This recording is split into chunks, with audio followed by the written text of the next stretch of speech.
أخي الحبيب، مو على كيفنا الواحد يأخذ راحته، ينظر إلى هذه وينظر إلى تلك.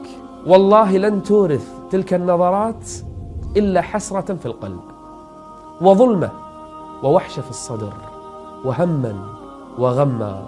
ليظن الواحد منا أن هذه النظرات يستانس فيها، يستمتع، وربي لا تتلوها إلا ضيق في الصدر، وهم وغم، ووحشة في القلب، وظلام.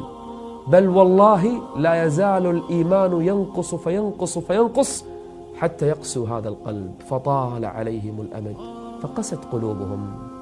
هل تتوقع أن هذه الصور اللي قاعد تشوفها في الكليبات أو في الأغاني أو في بعض القنوات الفضائية أو في الأسواق اللي طالعها يمين ويسار، هل تتوقع أنها ستلبي طلبك يوم من الأيام؟ والله لا تزيد قلبك إلا حسرة، ويوم القيامة ندامة على ندامة. الأغاني اللي تسمعها، الكذب والنميمة، الفاحشة اللي تسمعها، والبصر اللي قاعد تشوفه، والقلب اللي قاعد يفكر فيه، سوف تسأل عند الله عز وجل عن هذا البصر الذي أطلقته يمنة ويسرى. لا تتبع النظرة النظرة، فإنما لك الأولى الفجأة وليست لك الآخرة. اتق الله عز وجل، فالله يعلم العين التي تخون من وراء شاشة الكمبيوتر، تخون في الفضائيات، تخون في الأسواق، تخون في المقاهي، تخون. لا تقول الأمر سهل، لا مو سهل. كم من تارك للصلاة ترك الصلاة بسبب نظره للحرام، كم من إنسان شرب الخمر بسبب نظره للحرام، كم من إنسان زنى وارتكب الفواحش كلها بسبب نظره إلى الحرام. شوف لما نقول غض البصر، الكثيرون يغضون أبصارهم. الذين حفظهم الله جعل في قلوبهم النور، هؤلاء الناس الله عز وجل جعلهم لا يلتفتون لا إلى هذه ولا إلى تلك، لأنهم من السبعة الذين يظلهم الله في ظله. مو كل الناس، مو كل الناس الله يظلهم في ظله يوم القيامة. هناك أناس يحترقون تحت الشمس، وهناك أناس يتنعمون تحت الظل.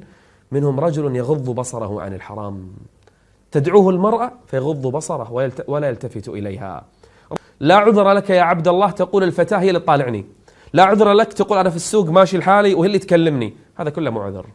ولا عذر لك يا أختي الفاضلة أن تقولي هو الذي اتصل علي أو كلمني. لا تتبع النظرة النظرة، النظرة سهم مسموم. لا تتلذذ تقول كله تلفزيون وشاشة، ما في شيء حقيقة.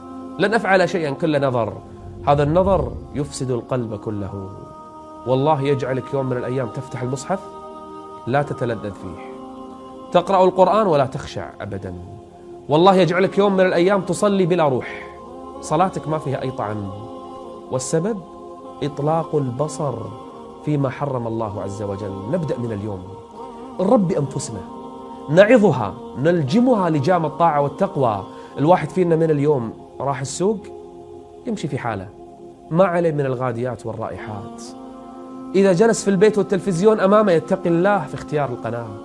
إذا جلس لوحده أمام شاشة الكمبيوتر ليعلم أن الله عز وجل مطلع عليه، ينظر إليه.